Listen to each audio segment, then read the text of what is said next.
Social भी सविता में आपका स्वागत है। आज हम क्लास 10th के जो हमारा चैप्टर है सत्ता की साझेदारी उसका अभ्यास के क्वेश्चन आंसर करेंगे। पॉलिटिकल साइंस जो सिविक्स है और बुक का नाम है लोकतांत्रिक राजनीतिक। हम 10th क्लास के चैप्टर 1 करेंगे और पहले हम कुछ अभ्यास के प्रश्न करेंगे, उसके बाद हम कुछ परीक्षा की दृष्टि से महत्वपूर्ण प्रश्न करेंगे क्योंकि ये 10th क्लास बोर्ड का एग्ज़ाम है और इस चैप्टर से बहुत ही क्वेश्चन आते हैं, बहुत हेल्पफुल चैप्टर है। चलिए अब हम शुरू करते हैं प्रश्न। हमारा पहला प्रश्न है, आधुनिक लोकतंत्र व्यवस्थाओं में सत्ता की साझेदारी के अलग अलग तरीके क्या हैं? इनमें से प्रत्येक का एक उदाहरण भी दें। अब हमारा आंसर है, आधुनिक लोकतांत्रिक व्यवस्थाओं में सत्ता की साझेदारी के अनेक रूप हो सकते हैं जो निम्न प्रकार के हैं। अब इस तरह से देखते जाइए। पहला है शासन के विभिन्न अंगों के बीच बंटवारा। अब इसके देखते हैं आंसर यहाँ से कि शासन के विभिन्न अंगों जैसे विधायिका, कार्यपालिका और न्यायपालिका के बीच सत्ता बंटवारा रहता है। इनमें से सरकार के विभिन्न अंग एक ही स्तर पर रहकर अपनी शक्तियों का उपयोग करते हैं। इसमें से कोई भी एक अंग सत्ता के असीमित प्रयोग नहीं कर सकता।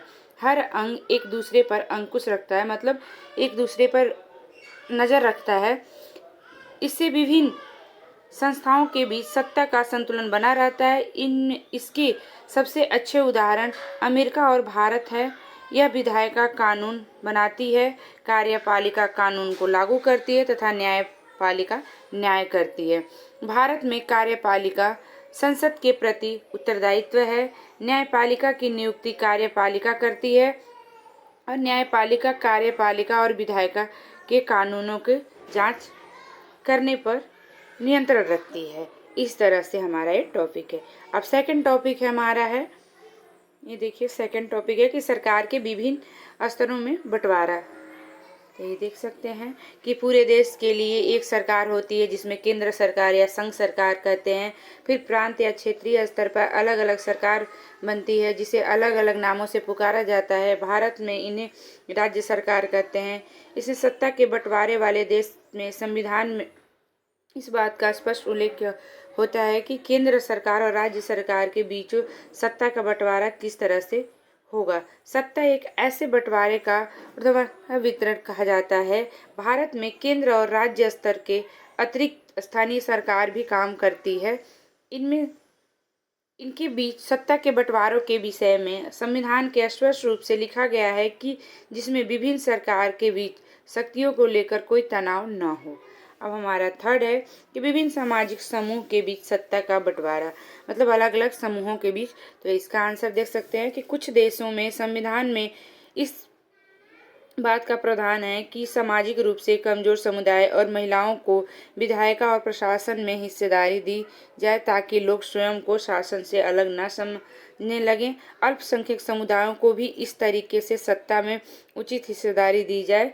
बेल्जियम में सामुदायिक सरकार की इस व्यवस्था का अच्छा उदाहरण है, मतलब बेल्जियम की जो सरकार है उसका सबसे अच्छा उदाहरण। अब हमारा फोर्थ है कि राजनीतिक दलों और दबाव समूहों द्वारा सत्ता का बंटवारा। अब देखिए फोर्थ है हमारा पॉइंट जो है ये पॉइंट में दिया है। फोर्थ 4 पॉइंट था। तो लोकतांत्रिक व्यवस्था में सत्ता बराबरी से अलग अलग विचारधारा बारी बारी से अलग अलग विचारधारा और सामाजिक समूह वाली पार्टियों के हाथ आती जाती रहती है। लोकतंत्र में हम व्यापारी, उद्योगपति, किसान और औद्योगिक मजदूर जैसे कई संगठन हित समूहों को भी सक्रिय देखते हैं। सरकार की विभिन्न समितियों में सीधी भागीदारी करने तथा या नीतियों पर अपने सदस्य वर्ग के लाभ के लिए दबाव बनाकर ये समूह भी सत्ता में भागीदारी करते हैं। अमेरिका सबसे इसका अच्छा उदाहरण है। वहाँ 2 राजनीतिक दल प्रमुख हैं जो चुनाव लड़कर सत्ता प्राप्त करना चाहते हैं तथा दबाव समूह चुनाव के समय और चुनाव जीतने के बाद राजनीतिक दल आर्थिक मदद करके सार्वजनिक नीतियों को प्रभावित करने में सत्ता की भागीदारी निभाती है, क्योंकि वहाँ 2 ही दल खड़े होते हैं और दोनों में से कोई एक पार्टी जीतती है। तो हमारा अगला प्रश्न, सेकंड प्रश्न हम देखते हैं कि भारतीय संदर्भ में सत्ता की हिस्सेदारी का एक उदाहरण देते हुए इसका एक नियुक्तिपरक और नैतिक कारण बताइए। तो इस तरह से इसका आंसर देखिए सेकंड का कि भारत में सत्ता बंटवारा सरकार के विभिन्न स्तरों के बीच हुआ है, जैसे केंद्र सरकार, राज्य सरकार और स्थानीय सरकार। 3 भागों में देख सकते हैं, यहाँ पे दिया हुआ है। अब चलिए हमारा युक्तिपरक कारण देखिए और नैतिक कारण 2 दिया हुआ था। तो इस तरह से आप देख सकते हैं कि युक्तिपरक कारण, भारत में एक घनी आबादी वाला देश है। पूरे देश के लिए एक ही सरकार द्वारा कानून बनाया शांति तथा व्यवस्था बनाना संभव नहीं है। इसके लिए सरकार को विभिन्न स्तरों की सरकार की बांटा दिया गया है और उन्हें के बीच कार्य को बंटवारा संविधान में लिखित रूप से कर दिया गया है, जिसे ये सरकार बिना झगड़े देश के लोगों को हितों को ध्यान में रखकर शासन कर सकते हैं। जैसे 3 तरह के दिया हुआ है ना कि केंद्र सरकार, राज्य सरकार और स्थानीय सरकार। तो हमारे संविधान में इसका बंटवारा कर दिया गया कि ताकि आपस में मतभेद ना हो। ये अलग अलग स्तरों पर सरकार, केंद्र सरकार अपना काम करे, राज्य सरकार अपना और स्थानीय सरकार अपना काम करे। नैतिक कारण यहाँ पे देख सकते हैं नैतिक कि लोकतांत्रिक देश में सत्ता का बंटवारा जरूरी है। यदि एक ही प्रकार की सरकार होगी तो वह निरंकुश हो जाएगी और ज़्यादा से ज़्यादा लोग की भागीदारी शासन में नहीं हो पाएगी, जो कि लोकतांत्रिक के लिए जरूरी है। इसलिए भारत में विभिन्न स्तर पर सरकार का वर्गीकरण किया गया है। मतलब ऐसे नहीं होगा तो एक ही स्तर की सरकार रहेगी तो अपने मनमर्जी के काम करेगी, निरंकुश अपना चलाएगी। अब हमारा 3rd है। इस अध्याय को पढ़ने के बाद 3 छात्रों को अलग अलग निष्कर्ष निकालने के आप दे सकते हैं और किससे सहमत और क्यों। आप जवाब करीब 50 शब्दों में लिखें। तो इसका देखिए आंसर है यहाँ पे थॉमन और मथाई और ऑब्सेव। तो 3 जो दिए हुए हैं ये, इनके फिर हम उत्तर नीचे देखेंगे कि जिन समाज में क्षेत्रीय, भाषाई और जाति आधार पर विभाजित हो, सिर्फ वही सत्ता की साझेदारी जरूरी है।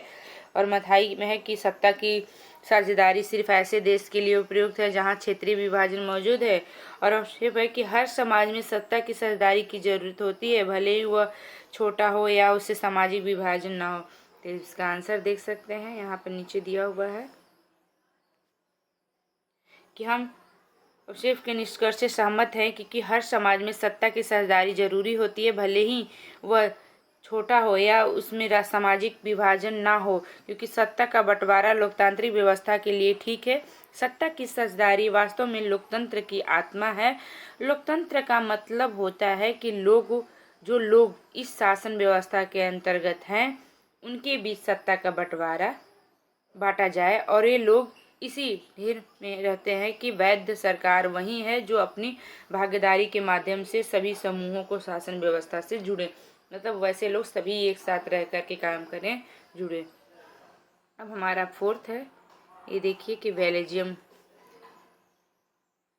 में ब्रुसेल्स के निकट स्थित शहर चम्स के मेयर ने अपने यहाँ के स्कूल में फ्रेंच बोलने पर लगी रोक को सही बताता है और उन्हें कहा कि इस डच भाषा न बोलने वाले लोग को इसे बेल्जियम शहर में लोग से जुड़ने में मदद मिलेगा। क्या आपको लगता है कि यह फैसला बेल्जियम की सत्ता की साझेदारी व्यवस्था के मूल भावनाओं को मेल खाता है? अपना जवाब करीब 50 शब्दों में लिखें। अब इसका आंसर है, यहाँ पे देख सकते हैं। तो स्कूल में फ्रेंच बोलने पर लगी रोक को सही बताना बेल्जियम की सत्ता की साझेदारी की व्यवस्था का मूल भावनाओं के खिलाफ है और बेल्जियम में जो व्यवस्था अपनाई गई उसे सभी भाषाओं के लोगों के समान अधिकार दिए गए थे। इसलिए स्कूल में फ्रेंच बोलने पर रोक लगाना सही नहीं है, क्योंकि ऐसा करने से फ्रेंच भाषी लोगों को भावनाओं को हनन हो रहा है, मतलब उन्हें रोका जा रहा है। अब हमारा 5th प्रश्न है। तो इस तरह से प्रश्न देखिए, प्रश्न थोड़ा बड़ा है तो आप देख सकते हैं प्रश्न, फिर मैं इसका आंसर कराऊंगी। तो ये 5th प्रश्न देखिए कि नीचे दिए गए उदाहरणों को गौर से पढ़ें और सत्ता की साझेदारी के युक्तिपरक कारण बताइए। एक एक चुनना है। अब इसका आंसर देख सकते हैं नीचे कि बताया गया है। इस उदाहरण के बताया गया है कि पंचायत के स्तर पर सत्ता बंटवारा जरूरी है, क्योंकि इससे भ्रष्टाचार कम होगा तथा प्रशासनिक कुशलता बढ़ेगी। पंचायत में के अधीन जब आम लोग स्वयं अपने लिए विकास की योजना बनाएंगे और उसे लागू करेंगे तो भ्रष्ट बिचौलिया, मतलब बीच में जो लोग होते हैं भ्रष्ट लोग या पैसे खाएंगे या काम नहीं करते, वो समाप्त किया जाएगा। और जब स्थानीय लोग स्वयं योजना बनाएंगे तो उन्हें समस्याओं का समाधान शीघ्र होगा, और क्योंकि उन्हें किसी स्थान विशेष की समस्या वहाँ के लोगों को भली भांति समझते हैं, और इस प्रकार विकास करने के लिए जरूरी है पंचायत को अधिकार सौंपा जाए, जिससे लोकतंत्र की नींव मजबूत होगी। अब हमारा सिक्स्थ है कि सत्ता के बंटवारे के पक्ष और विपक्ष के कई तर्क दिए गए हैं। इसमें से जो तर्क सही सत्ता के बंटवारे के पक्ष में है उनको पहचान कर नीचे दिए गए कोड में अपना उत्तर दीजिए। तो देखिए यहाँ विभिन्न समुदायों के बीच टकराव को कम करती है। ख है कि पक्षपात की आदत अंतिम करती है, कम करती है, और ग है कि निर्णय लेने की प्रक्रिया को अटका देती है। घ है कि विविधताओं को अपने में समेट लेती है, और है कि अस्थिरता को अपने फूट को बढ़ाती है, और च है कि सत्ता में लोगों की भागीदारी बढ़ाती है। अच्छा है देश की एकता को कमजोर करती है। इस तरह से देखिए कि ये दिया हुआ स रे ग म, तो इसमें कै ख घ चे मतलब अलग अलग कौन सा ऑप्शन सही होगा। तो इसमें से देख रहे हैं तो इसका आंसर हो गया स। ये हो गया आंसर कि कै ख मतलब, और ये हो गया इसका आंसर कि इसमें से कौन सा सही है। तो क्या सही है, ख सही है, और घ सही है, और च सही है कोड वर्ड में। तो ये इसलिए हमारा आंसर ये सही हुआ। अब चलिए हमारा 7, बेल्जियम और श्रीलंका की सत्ता की साझेदारी की व्यवस्था के बारे में इनके बयानों पर विचार कीजिए। तो इस तरह से देख सकते हैं हमारा है वो भी दिया है कै ख ग घ। तो इस तरह से कोड वर्ड जो हमारा ऊपर दिया गया था कि कोड वर्ड क में, सा में क्या दिया, रे में क्या, गा में, तो इस तरह से हमारा आंसर देख सकते हैं कि ये होगा कि ख होगा और ग होगा, घ होगा इसका आंसर। अब हमारा 8वां है। इसी तरह फिर से सूची बनाया गया कि सत्ता के बंटवारे के स्वरूप में 2 सूची दिया हो गया, एक दूसरे से मिलान करना, मैचिंग करना है। तो इस तरह से आप देख सकते हैं, और वही कोड वर्ड दिया गया है कि उसमें से आप आंसर इधर कै 1 2 3 4 और इधर कै ख दिया हुआ है। तो इसका भी आंसर देख सकते हैं कि क्या होगा कि ख है, घ है, क ग, ये वाला आंसर होगा। अब इस तरह से हमारा 9th भी देख सकते हैं कि सत्ता की साझेदारी के बारे में निम्नलिखित 2 बयानों पर गौर करके नीचे दिए गए जवाब दें। तो इसका आंसर दोनों सही है और दोनों सही है। सत्ता की साझेदारी लोकतंत्र के लिए लाभकर है और इसमें सामाजिक समूहों में टकराव का अंदेशा घटता है, मतलब कम होता है। तो देख लीजिए दोनों सही है। तो हमारा ये दोनों जो ऑप्शन था सही है। इस तरह से देख लीजिए दोनों सही है। और हम कुछ महत्वपूर्ण प्रश्न करेंगे जो परीक्षा कुछ 1 लाइनर भी है कि श्रीलंका में आबादी का सबसे बड़ा हिस्सा किस प्रमुख सामाजिक समूह का है। तो देखिए सिंहली का है, यहाँ पे आंसर भी दिया हुआ है, सिंहली का है। बेल्जियम की सीमाएं किन देशों से लगती है। तो यहाँ इसके देखिए फ्रांस, नीदरलैंड, जर्मनी, लक्समबर्ग। तो ये देखिए हमारा यहाँ पे आंसर दिया गया है। तो देखिए फ्रांस किस में है, तो ये सेकेंड आंसर होगा। और अब अगला प्रश्न है कि 1970 से 1973 के बीच, 1970 से 1993 के बीच में बेल्जियम में संविधान के कितने बार संशोधन किए गए। तो 4 बार, यहाँ 4 बार, 4 बार किए गए, 4th आंसर होगा। बेल्जियम की जनसंख्या कितनी है। तो आप देख सकते हैं कि लगभग 1 करोड़, सेकंड आंसर है। यहाँ नीचे आंसर भी आपको दिया हुआ है। बेल्जियम में किस जाति समूह की सबसे अधिक आबादी है। तो देख सकते हैं पहले में पहला ऑप्शन है। और बहुसंख्यकवाद सिद्धांत के कारण किस देश में गृह युद्ध हुआ था। तो श्रीलंका में हुआ था, ये सभी को पता है। अब जब हमने चैप्टर पढ़ रहे थे तो सत्ता के क्षैतिज वितरण के क्या तात्पर्य है। तो यहाँ देख सकते हैं कि पहला है तो इसमें आंसर जो दिया हुआ है 3rd होगा इसका आंसर। कार्यपालिका व्यवस्था और न्यायपालिका के सत्ता वितरण। तो अगला प्रश्न हमारा कि यूरोपीय संघ का मुख्यालय कहाँ पे है। तो ब्रुसेल है, ये आंसर यहाँ भी दिया हुआ है, यहाँ पे भी देखिए। कौन सा जातीय समूह ब्राज़ील की बहुसंख्यक है? तो फ्रांसीसी भाषी। तो यहाँ पहला ऑप्शन हो गया। अब बेल्जियम में जर्मन भाषी लोग कितने प्रतिशत हैं? तो 1% लोग हैं। तो देखिए हमारा यह 4th आंसर हुआ। अब अगला प्रश्न है कि निम्न में से कौन सा भाषा को सन 1956 में श्रीलंका में राजभाषा की दर्जा दिया गया था? तो ये सभी को पता होना चाहिए कि सिंहली को दिया गया था। और यहाँ नीचे आंसर भी दिया हुआ है। और अगला है बेल्जियम में सामुदायिक सरकार का चुनाव निम्न में से कौन करता है?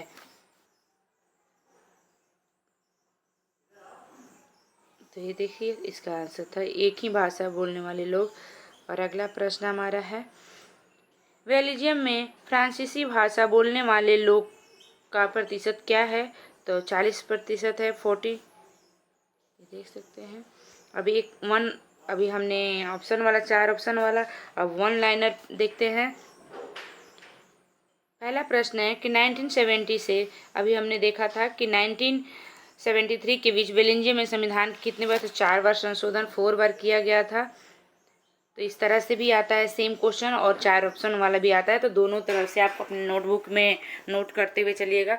श्रीलंका में सिंहली समुदाय की प्रभुत्व कायम करने के लिए किस प्रकार की सरकार का गठन किया गया था? तो बहुसंख्यकवाद का सरकार का।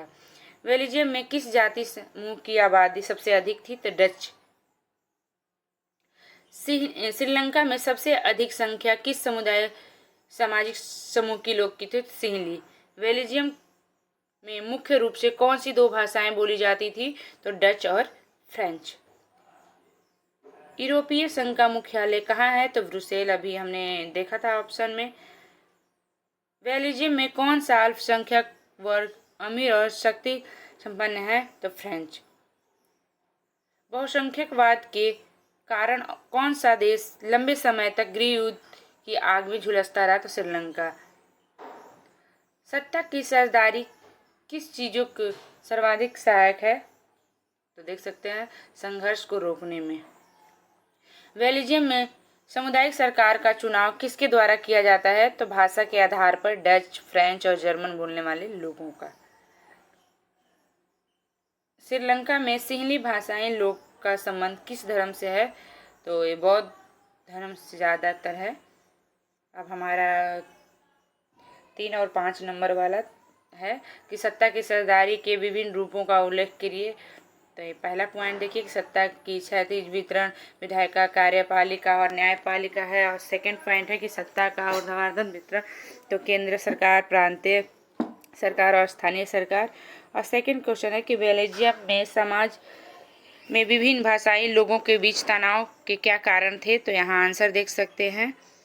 आप ये देखिए आंसर कि बहुसंख्यक डच की अवहेलना। और इस तरह से 4 पॉइंट दिया हुआ है। तो वीडियो लंबा ना हो तो हम थोड़ा जल्दी से करते हैं। श्रीलंका में बहुसंख्यकवाद में किस प्रकार सामाजिक तनाव को जन्म दिया है? तो इस तरह से इसका भी 3 पॉइंट है। देख सकते हैं कि बहुसंख्यक के तहत सिंहलियों के हितों का विशेष ध्यान रखा गया और सभी महत्वपूर्ण क्षेत्रों में सिंहलियों का एकाधिकार, सिंहलियों को एकमात्र राजभाषा का दर्जा दिया गया और तमिलों के हितों को दरकिनार कर दिया गया। तमिलों को राजनीतिक अधिकार से भी वंचित कर दिया गया। अब अगला है कि सत्ता की साझेदारी क्यों आवश्यक है? तर्क दीजिए। तो यहाँ आंसर देखिए कि विभिन्न सामाजिक समूहों के बीच टकराव को कम करना, यह लोकतांत्रिक मूल्यों को अनुकूल है और यह राजनीतिक अस्थिरता को कम करता है, सत्ता में अधिक से अधिक लोगों को भागीदारी बनाता है। और हमारा अगला प्रश्न है इस तरह से देखिए कि सामाजिक विविधताओं वाले शासन में सत्ता का बंटवारा किस प्रकार किया जा सकता है? तो यह भी देखिए कि विभिन्न सामाजिक समूहों जैसे भाषाई और धार्मिक समूहों के बीच सत्ता का विभाजन, सामाजिक रूप से पिछड़े हुए लोगों और महिलाओं को विधायिका में हिस्सेदारी देना, अल्पसंख्यक समुदायों को आरक्षण देकर अत्यंत पिछड़े हुए वर्ग के लिए अलग से सरकारी नीतियां बनाएं।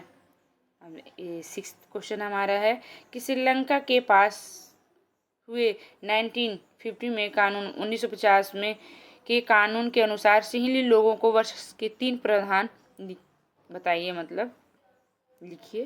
तो ये देखिए कि सिंहली भाषा की श्रीलंका की शासकीय भाषा घोषित करना, सिंहली लोगों को शिक्षण संस्थाओं और सरकारी नौकरियों में प्राथमिकता देना, सिंहली लोगों को राजनीतिक प्रक्रियाओं को स्वतंत्र रूप से भाग लेने का अधिकार और बौद्ध धर्म को पूजा अर्चना में संपूर्ण स्वतंत्रता।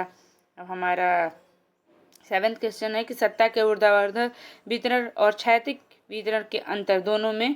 तो ये देख सकते हैं कि ऊर्ध्वाधर वितरण है कि इसके अंतर्गत सरकार के विभिन्न स्तरों का सत्ता का बंटवारा होता है। इसमें उच्चतर और निम्नतर स्तर की सरकार होती है। इसमें निरंतर अंग और उच्चतर और अंग और अधीन कम करते हैं। और क्षैतिज वितरण इसके अंतर्गत सरकार के विभिन्न अंगों के बीच सत्ता का बंटवारा होता है। इसमें सरकार के विभिन्न अंग एक ही स्तर पर रहकर अपनी शक्तियों का उपयोग करते हैं और इसमें प्रत्येक अंग एक दूसरे पर नियंत्रण रखता है। और हमारा 8 क्वेश्चन है, देखिए कि श्रीलंका में बहुसंख्यकवाद तथा इसके प्रभाव का कारण। तो श्रीलंका में बहुसंख्यकवाद, तो देख सकते हैं पॉइंट दिया है कि आंसर में कि सिंहली एक मात्र राज्य भाषा घोषित करना, विश्वविद्यालय और सरकारी नौकरियों में सिंहली को प्राथमिकता और सरकार द्वारा बौद्ध मत को संरक्षण और बढ़ावा देना। और प्रभाव देखिए, हमने अभी आंसर देखा था कारण, और प्रभाव देखिए कि 5 पॉइंट यहाँ प्रभाव में भी दिया हुआ है कि तमिलों को नाराजगी और शासन के प्रति वेगानापन को बढ़ावा। 1918 में के दशक के उत्तर पूर्वी श्रीलंका में स्वतंत्र तमिल बनाने की मांग की। सिंहली और तमिलों के बीच टकराव तथा गृहयुद्ध का जन्म। गृहयुद्ध के कारण हजारों लोग का मारा जाना तथा बेघर होना।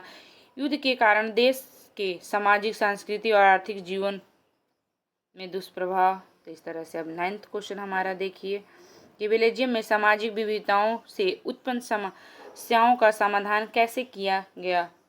तो इसका आंसर देख सकते हैं यहाँ पे है। और एक 4th पॉइंट में है कि केंद्रीय सरकार में डच और फ्रेंच भाषाई मंत्रियों का संख्या केंद्रीय सरकार की अनेक शक्तियों की क्षेत्रीय सरकार को सौंपना। केंद्रीय सरकार में दोनों समुदायों का समान प्रतिनिधित्व, सामुदायिक सरकार का गठन और क्षेत्रीय सामाजिक सामुदायिक। इस तरह से देख सकते हैं कि सरकार के विभिन्न मामलों में निर्णय लेने की स्वतंत्रता। अब हमारा नेक्स्ट प्रश्न 10th प्रश्न है कि विभिन्न दबाव समूह और राजनीतिक दल किस प्रकार सत्ता के बंटवारे की महत्वपूर्ण भूमिका निभाते हैं। तब इसका आंसर देखिए इस तरह से। पहला है कि व्यापारी, उद्योगपति, किसान और औद्योगिक मजदूर जैसे कई संगठन हितों के समूहों को सक्रिय होना। सेकेंड है कि हित समूह और दबाव समूह का सरकार के विभिन्न समितियों को सीधे भागीदारी करना। और 4th पॉइंट है कि सरकार के ऊपर दबाव बनाकर महत्वपूर्ण फैसले के लिए सरकार का बाध्य करना। और 4th पॉइंट है कि अपने अपने वर्गों के हितों को बढ़ावा देना। और 5th है कि जनता के मुख्य समस्याओं की तरफ सरकार का ध्यान आकर्षित करना। और हमारा 11th क्वेश्चन है कि तमिल भाषी लोगों को क्या मांग है। तो आंसर देखिए, पहला पॉइंट है यहाँ पे देख सकते हैं क्वेश्चन है कि श्रीलंका में तमिल भाषाई लोगों ने अपनी राजनीतिक दलों के माध्यम से निम्नलिखित मांगे रखी थी। तो जो इन्होंने मांग रखी थी, तमिल भाषा को राज्य भाषा बनाया जाए और क्षेत्रीय स्वायत्तता दी जाए और अन्य जातियों समूहों को समान शिक्षा तथा बेरोजगारी सुविधा दी जाए। और 1880 के दशक में तमिल सरकार बनाने की मांग की थी। और अगला प्रश्न हमारा 12 है कि सत्ता की साझेदारी क्यों जरूरी है, इसके 3 कारण बताइए। तो इसका आंसर देख सकते हैं। पहला है यह सामाजिक समूहों के बीच संघर्ष की संभावनाओं कम करती है। और दूसरा है कि सत्ता की साझेदारी प्रजातंत्र के आधार पर यह विकास के लिए आवश्यक है। और थर्ड है कि श्रीलंका में सत्ता बहुसंख्यक सिंहली के पास थी जिसमें अल्पसंख्यक तमिलों का बुरा लगा और पूरे देश का गृह युद्ध में फंस गया। और ये देखिए हमारा 13 क्वेश्चन है कि सन 1960 में बेल्जियम में असंतोष के कारण थे। असंतोष किस प्रकार दूर किया। 14 क्वेश्चन है कि आधुनिक लोकतंत्र में सत्ता की साझेदारी के 4 रूपों का वर्णन। क्योंकि हम जल्दी इसलिए करा रहे हैं कि वीडियो बहुत लंबा हो रहा है और आप लोग कहेंगे कि इतना लंबा वीडियो। तो ये आंसर देख लीजिए, इस तरह से 4 पॉइंट दिया हुआ। लेकिन ये बहुत ही महत्वपूर्ण प्रश्न है इसलिए इसको छोड़ भी नहीं सकते। सत्ता के क्षैतिज वितरण के 3 उदाहरण क्योंकि परीक्षा की दृष्टि से बहुत ही महत्वपूर्ण है। तो इस तरह से 3 उदाहरण देख लीजिए, पहला, दूसरा, तीसरा। और ये देखिए ऊर्ध्वाधर वितरण को समझाइए। तो यहाँ पे हमारा आंसर है हो गया। और हमारा 17 क्वेश्चन है कि श्रीलंका में बहुसंख्यकवाद तथा इसके प्रभाव। तो ये आंसर देख लीजिए, यहाँ पे 3 पॉइंट यहाँ भी दिया हुआ है ऐसे। और 18 क्वेश्चन है कि बेल्जियम में सामाजिक विविधताओं से उत्पन्न समस्याओं का समाधान कैसे किया गया। तो आप देख सकते हैं। और अगला है कि युक्तिपरक और नैतिकपरक तर्क के अंतर बताइए। तो ये देखिए 19 क्वेश्चन के यहाँ आंसर दिया हुआ 3 पॉइंटों में। लाभ तथा हानि का सावधानीपूर्वक हिसाब लगा लिया गया फैसला मुक्तिपरक तर्क लाता है, और नैतिक तर्क सत्ता के उचित बंटवारे को चिंतन होता है। दोनों तर्कों द्वारा आपसी टकराव को टाला जा सकता है। और इस तरह से 20 क्वेश्चन की श्रीलंकाई तमिलों को अपने अधिकारों के लिए किस प्रकार संघर्ष किया। तो इस तरह से इसका आंसर देखिए, ये भी 3 पॉइंट में है। तो इस तरह से देखते जाइए। और 21 है कि विभिन्न दबाव समूह और राजनीतिक दल किस प्रकार सत्ता के बंटवारों को महत्वपूर्ण भूमिका निभाते हैं। तो ये देख सकते हैं आप, पहला पॉइंट है और ये दूसरा और तीसरा पॉइंट है। और हमारा 22 प्रश्न है कि सामाजिक विविधताओं वाले शासन में सत्ता का बंटवारा किस प्रकार किया जा सकता है। तो ये इसका आंसर है, ये देखिए। और आज हमारा यहीं पे क्वेश्चन समाप्त होता है। नेक्स्ट वीडियो में जल्दी मिलेंगे। धन्यवाद। जो बच्चे नए हैं हमारे चैनल पर, हमारे चैनल के लाइक सब्सक्राइब करिएगा। और आप किस तरह के वीडियो चाहते हैं टीचिंग से संबंधित, तो आप कमेंट में कमेंट भी करके बताइएगा, ताकि हम उसी तरह के आपको वीडियो प्रोवाइड कराएंगे। और कौन से सब्जेक्ट के आप चाहते हैं। धन्यवाद। नेक्स्ट वीडियो में जल्दी मिलेंगे।